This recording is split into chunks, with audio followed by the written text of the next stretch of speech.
how to derive the formula? One is experiment or activity method.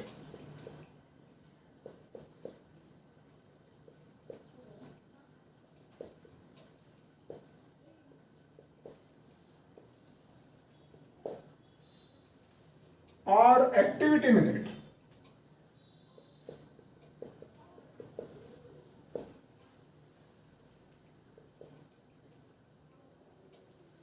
You have to give an activity. Suppose you want to find the area of the rectangle. What you should do? Take the graph paper. Mark them 3 centimeter length. Mark 2 centimeter breadth. So there will be 6 squares. So you know length, you know breadth, you know area. So 3 into 2 is 6. This is how you can find the relation between the elements. The formula gives the relation between the elements. Similarly, if you take square, the number of squares will be a square number, depending upon the side. So, side square will give you area of the square. What I want to say is here, in this experimental method, you have to perform an experiment or you have to perform an activity to find the relation between the elements of a figure. Suppose in case of a circle, if you take a round figure, circles like coins, you can take coin or any circular lid of the box like that. If you find the circumference by the wetting the thread and putting mark on this and can measure, and also you can find the diameter. There you can find that if you do circumference divided by d, you will get a definite number like 1/4. For all any circle if you take, if you divide circumference by the diameter, you will 3.14, and this is nothing but pi. So C equal to pi d I can write. Instead of small d, you can make it pi d. Similarly, what is the relation between diameter and radius? But diameter is equal to twice the radius. 2 times, there are 2 radii form a diameter.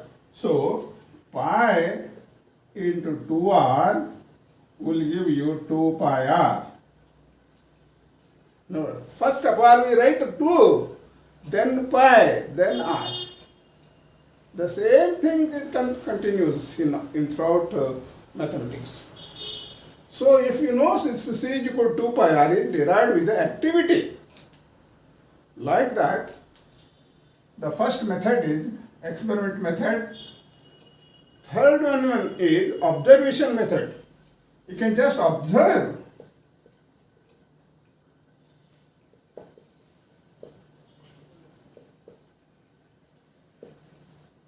Observation means you have to observe.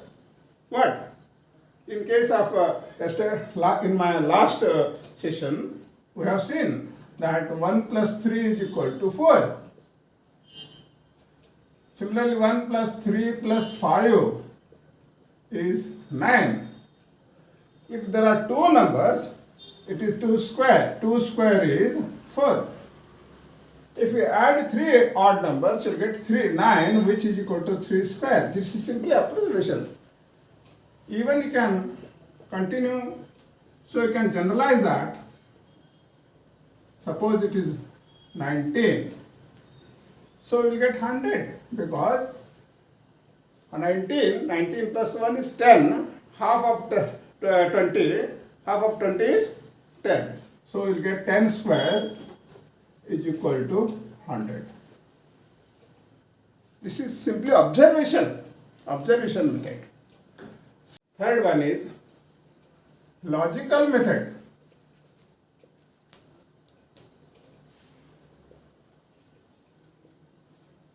You apply the logic and derive the formula. Here, suppose in case of arithmetic progression, you see that logical method is you have to use using use of logic. You can derive the a plus b bracket square means what? A plus b into a plus b. But you have to apply a plus b bracket square is equal to a plus b into a plus b. If you expand, you will get a square plus 2ab plus b square. Here we make use of distributive laws which you have already learned. So we are applying the logical method. Some are technical methods.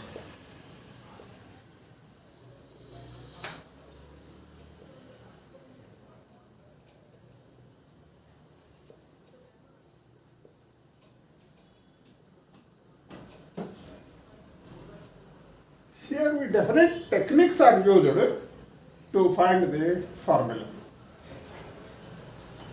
Like Sn is equal to n upon 2 into 2a plus n minus 1 into d.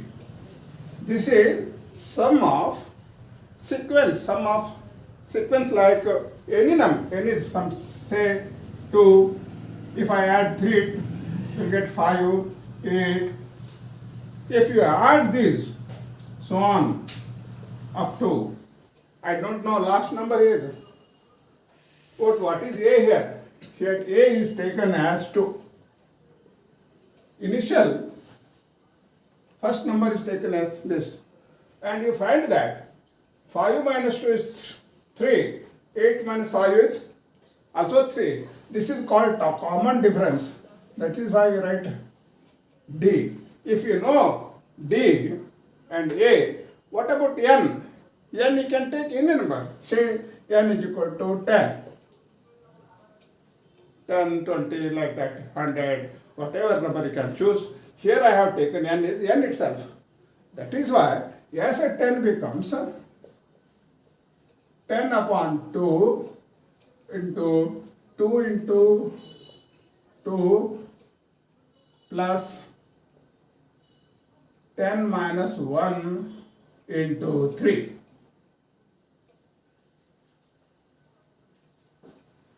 So, this is nothing but 5, 4, 10 minus 1 is 9, 9 into 3, 27. This is 5 into 31.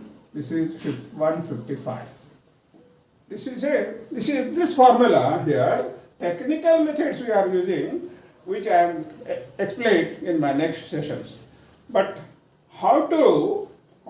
similarly, there is a geometric series also. In that case also we make use of different techniques to get the formula that will be learned in later classes. Thank you.